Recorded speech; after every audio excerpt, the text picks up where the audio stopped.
The Empire had forgotten fear. For centuries, it stretched across the stars, consuming worlds like dry leaves and fire, burning bright and fast, leaving only ash and obedience. Species bent the knee, cultures dissolved into uniform order. When one planet whispered rebellion, fleets arrived, burning cities until no one remembered why they'd resisted. Power became effortless, suppression routine.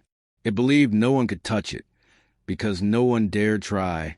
On the forgotten edge of imperial charts lay a small human colony, a place so quiet no officer remembered its name.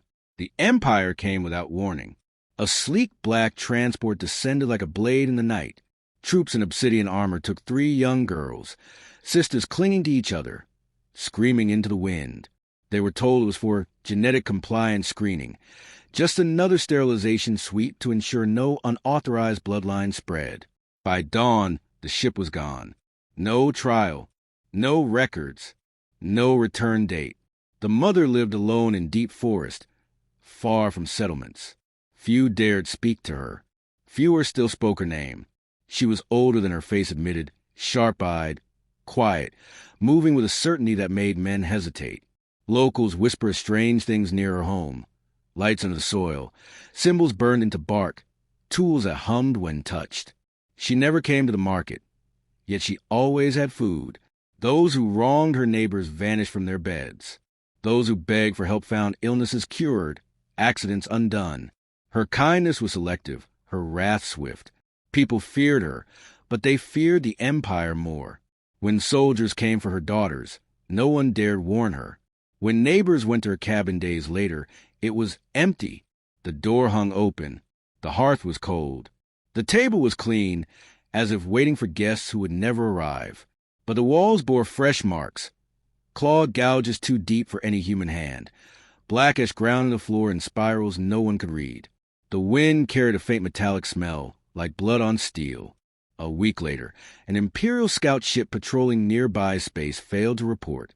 Another vessel found it adrift. Its hull was unscarred, but inside was ruin. Bulkheads ripped open by hand. Consoles shredded. Not a single crew body remained. Only helmets split in half and a trail of smeared red. Investigators found no energy burns, no weapon signatures, no rational explanation. One officer swore the ship logs caught an image before power failed, a figure in a hood, stepping through the airless void as if it were forest ground. His testimony was dismissed as madness. The Empire filed a report under piracy and closed the case. But whispers traveled faster than orders. Cargo crews swore something stalked the dark between stars, something that left bone-carved tokens floating near jump gates. Miners spoke a shadow that passed through sealed airlocks, leaving bloody footprint behind. In bars and freight holds, the name rose again, an ancient Earth legend of a witch in the woods, a crone in an iron hut that walked on chicken legs. Baba Yaga. To humans, a bedtime warning. To aliens, just another primitive superstition. High Command laughed. They always laughed. Until another patrol went missing. Then another. The mother's trail was no mystery to those who knew how to look. Surveillance drones found forests shredded, as if by claws of steel. Outposts lost their data cores in silent midnight raids. Settlements spoke of seeing a black silhouette by the tree-line, carrying tools that looked like weapons, or weapons that looked like tools. Each time she struck, she left nothing behind but destruction and fragments of bone dolls. The Empire dismissed these as crude intimidation tactics. They were wrong. They were warnings.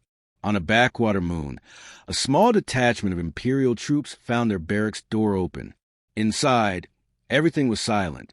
Their commander lay slumped against the wall, eyes wide, no wound visible, skin pale as if all heat had fled his body. Carved into the steel beside him was a single message in letters the Empire rarely saw anymore. Bring them back. No signature. No demand. Just a statement, like a judge passing sentence. Imperial agents scoured the human sector for anyone who might know her. They found nothing but rumors. A neighbor spoke of a woman who could call fire with a gesture. Another swore she rode through storms on a machine that sounded like a howling beast. An old man muttered that he'd once seen her talking to shadows, and the shadows had answered, All were ignored. Data analysts called her a rogue mercenary, a disgruntled ex-soldier. They called her human. The first fleet dispatched to hunt her down never sent word. Debris fields floated where their ships should have been.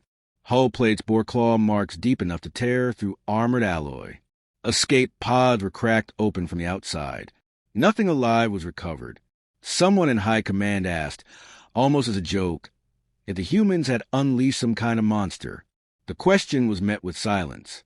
Still, the Empire did not believe.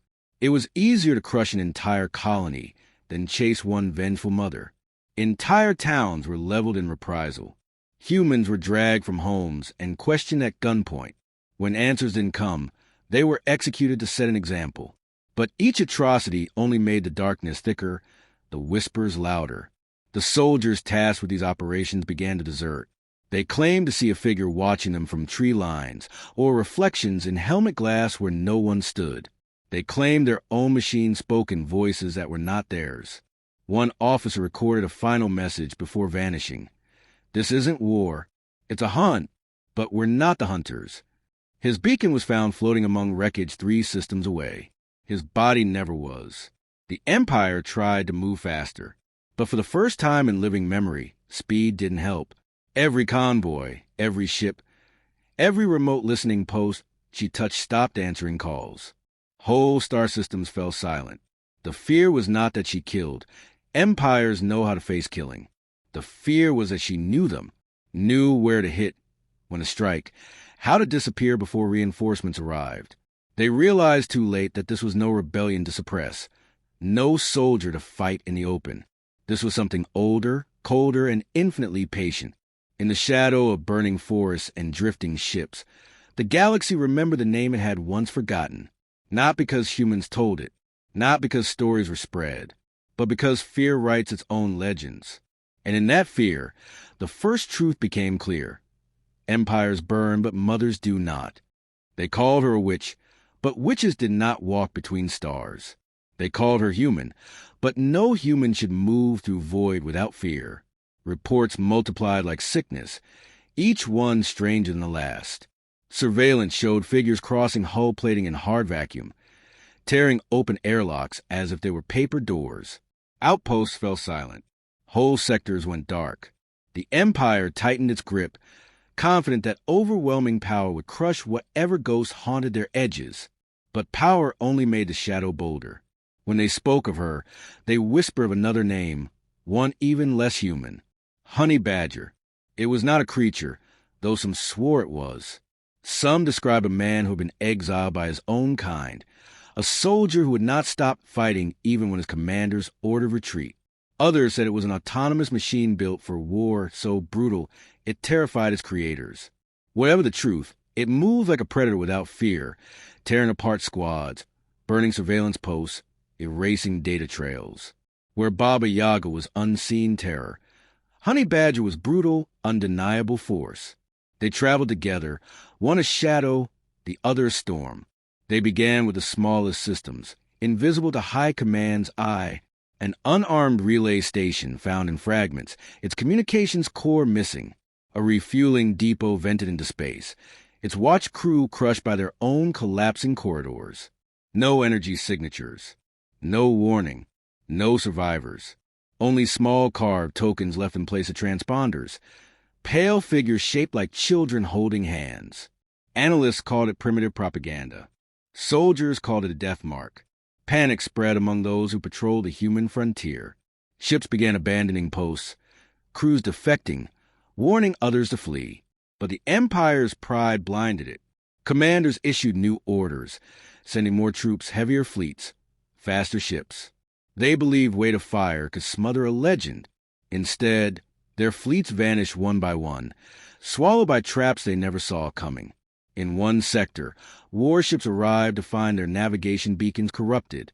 Jump coordinates sent them spiraling into asteroid belts already seeded with explosives. Hulls shattered. Crews scattered into the void before they even saw an enemy. The few who limped away told of strange signals jamming every channel, of voices in their headsets speaking words they did not understand. Words in an ancient tongue carried on cold static. Each wreck carried the same symbol carved deep into armor plating, a house standing on legs, watching. The Empire tried to paint it as a rebellion. Propaganda screens declared that humans had turned savage, that a dangerous deserter had allied with criminal elements. But soldiers knew the truth. This was not random destruction. It was precise. Every strike hit where it hurt most. Supply caches, refueling points, information nodes. Baba Yaga and Honey Badger fought, as if they already knew every route, every weakness, every secret password the Empire thought secure. To counter them, High Command dispatched an entire fleet of hunters, vessels armed with deep scanners and enhanced tracking systems. They searched empty space, finding nothing but the wreckage of their own forward scouts. When the fleet finally cornered a lone black ship near a binary star, they opened fire at maximum range. No return fire came. Their prey simply vanished. Moments later, half their ships exploded from within. Airlocks sealed themselves open. Engines locked at full burn. Life support vented in an instant. It was not battle. It was slaughter. In deep space, a single Imperial officer was found drifting in an escape pod, half-starved, armor scorched. Carved into his chest plate were 3 words: "Bring them back." He was returned to High Command, screaming warnings of shadow that could not be seen and a beast that could not be stopped. His testimony was buried in classified files. The Empire refused to bend. But fear is not something you can bury. In the dark of their bunks, soldiers spoke of footsteps echoing in sealed corridors. They spoke of helmets fogging up with breath that wasn't theirs. They spoke of claw marks etched into bulkheads where no living thing had passed. The name Baba Yaga passed from mouth to mouth, until even alien officers whispered it as if it had power. And when they cursed the Honey Badger, it was not with contempt but with trembling rage, the way one curses a predator stalking just beyond the firelight. System by system, silence spread. The Empire redirected entire sectors' worth of resources just to guard the space lanes near Earth's colonies. Yet convoys burned all the same. Their cargo spilled into orbit like blood from an open wound. Those who tried to run found themselves hunted anyway, tracked across light years, destroyed in deep void far from any world. There was no pattern but one. Every strike brought her closer to the core. The 2 of them moved like ghosts through Imperial infrastructure. Baba Yaga crippled communications, severing the Empire's own nervous system.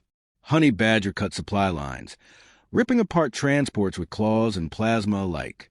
They didn't fight fleets. They dismantled them piece by piece, until survivors turned their own weapons on themselves in panic. Inside Imperial strategy halls, tempers boiled. Admirals shouted about treachery. Ministers accused human collaborators. But no one could explain how a single mother and her silent ally dismantled fleets that once terrified galaxies. Even when command placed entire sectors under martial law, it didn't matter. The strikes continued, faster now, more coordinated, and with each attack came that same silent message, burned into bulkhead, broadcast in encrypted code, carved into helmets. Bring them back. By the time the Empire realized what was facing, fear had already hollowed its heart. Veteran crews refused to launch. Convoy escorts abandoned their posts. Even the bounty hunters hired to hunt her disappeared into the void. Whatever they saw out there, they never returned to speak of it. The mother never spoke to anyone. No warning, no demand beyond those 3 words. She left no broadcasts, no speeches, no manifesto. Empires understand rebellion. They do not understand vengeance without politics, justice without negotiation. She wanted nothing they could bargain with, no territory, no gold, no power. She wanted her children.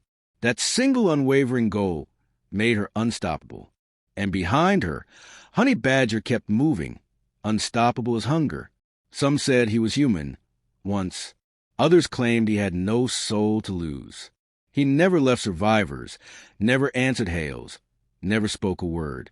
Where Baba Yaga frightened, he annihilated. Together, they became something the Empire had no name for.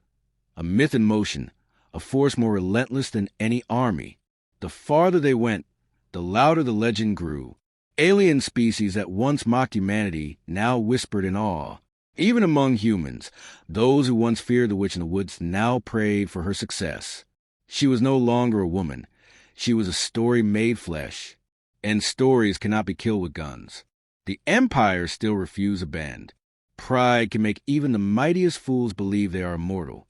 But in the quiet between stars, fleets vanished, stations fell cold, and entire sectors slipped from Imperial control, without a single shot fired in open war. What good were armies when no one dared march?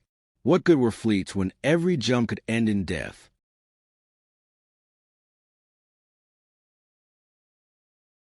The Empire called a siege, but sieges around a foe.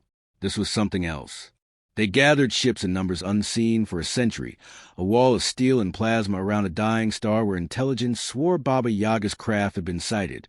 They brought entire carrier groups, fleets bristling with weaponry, admirals confident that sheer firepower would end a legend. But they forgot she never fought on their terms. When they arrived, the system was already a grave. Sensor buoys read clean space until they lit with false echoes, phantom signatures of fleets that didn't exist. Mines hidden in asteroid rings tore open the first wave of patrols before they knew they were under attack. Warp beacons redirected ships into gravity wells seeded with traps. Entire destroyers vanished in blind jumps, never emerging from hyperspace. In panic, the fleet fired at shadows, tearing itself apart as confusion spread faster than orders could reach. In the center of the chaos, her vessel appeared, a twisted craft that looked more like something born than built. Plates of scavenged hull stitched together around a core that pulsed with alien energy, an impossible hybrid of technology and folklore. Its silhouette resembled an ancient house standing on legs, moving with unnatural grace and vacuum. Boarding parties who dared approach transmitted brief screams, then silence. Inside, corridors warped and twisted, gravity shifted, and men went mad before they even saw her face. Those few who stumbled back to their shuttles babbled of hallways lined with children's toys, of whispers and voices they knew from home, of doors that opened into bottomless void. The ship itself was a hut of legend, and it devoured intruders whole. While Imperial forces struggled to comprehend her, Honey Badger struck where they were weakest. He tore through capital ships with impossible precision, disabling engines, slashing through armored corridors, moving too fast for targeting systems to track. He was a shape in the dark, a black armored figure leaving broken hulls behind like breadcrumbs. Whole battalions disappeared without trace, their last transmissions nothing but static punctuated by human laughter. The fleet tried to adapt, deploying drones, spreading formations, but every change only made them easier to isolate and destroy. High Command still believed they could negotiate from strength. They sent envoys under white flags, broadcasting offers of wealth, land, titles, all meaningless. She answered only with silence. Then the message came again, burned into the hull of an abandoned cruiser, drifting near the Imperial core worlds. Bring them back. No threats, no terms, just judgment. Desperate, the Empire tried deception. They produced clones of her daughters, surgically altered prisoners with false memories, hoping to break her focus or trick her into surrender. She tore through the labs before the trap was even sprung, leaving every scientist and guard dead without firing a shot. The clones were freed, comforted, and hidden away. The Empire learned that their enemy knew more about her children's whereabouts than they did. As she closed in on the Imperial capital, fear consumed the core. Civilian traffic halted. Planetary defense grids fired on anything moving too close, including friendly ships.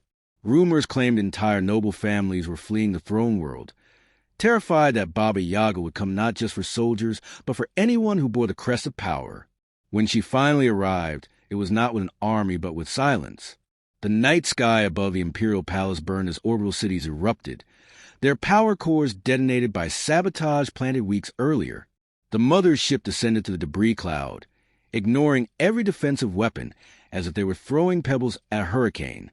Honey Badger cleared the way on the surface, a black shadow tearing apart armor columns and crushing towers that tried to rise against him. Streets filled with smoke, alarms screamed, and the great empire that had ruled unchallenged for generations cowered like prey. The region of the empire, pale and shaking, tried to summon the courage to offer surrender. Wealth, command, entire star systems. She never responded to his words. She walked to the shattered doors of the throne hall, tracking Ash across marble floors, and pointed once, not at him, not at the crown, but at the holding cells beneath his feet. Guards rushed to stop her. They vanished screaming as the honey badger tore them apart. The 3 girls were there alive, terrified but untouched. The regent had kept them as leverage, believing no mother would destroy an empire holding her own blood hostage. He never understood that leverage requires fear. She had none. She walked past him as though he did not exist, gathered her daughters in silence, and left the palace burning behind her. The empire collapsed not because she killed its leaders, but because no one believed in it anymore. Fleets refused orders. Provinces declared independence overnight. Allies who once clung to imperial protection now hunted its emissaries, terrified to be caught on the wrong side of the witch's wrath. The regent was left alone in a palace reduced to rubble, ruling nothing but smoke. No treaty marked the end. No speech declared victory. She simply disappeared into the void with her children, the honey badger at her side, leaving wreckage and whispers. Some swore she returned to her forest, cabin rebuilt as though nothing had happened. Others claimed she left the galaxy entirely, taking her ally with her. But the message remained carved into every abandoned ship, every shattered station. Bring them back. Long after the flames died and order tried to rise from ruins, soldiers still refused to patrol near human space. Merchants altered their routes to avoid the sector. Alien rulers told their children a story when they misbehaved. Not a human bedtime tale, but a warning passed from world to world. Do not take what belongs to her. Do not touch the children of Earth. The galaxy remembered fear. In the years that followed, the legend only grew. Some said she was no woman at all, but an ancient spirit wearing human flesh. Some said Honey Badger was her creation, a weapon made from the bones of every soldier who tried to stop her. Some believed she still wandered the void, waiting, watching, guarding humanity from threats too foolish to heed the warning. And every so often, when a ship disappeared in deep space without a trace, when claw marks scarred a hull where no living thing had been, someone whispered her name. Empires burn, laws break, armies die, but mothers do not.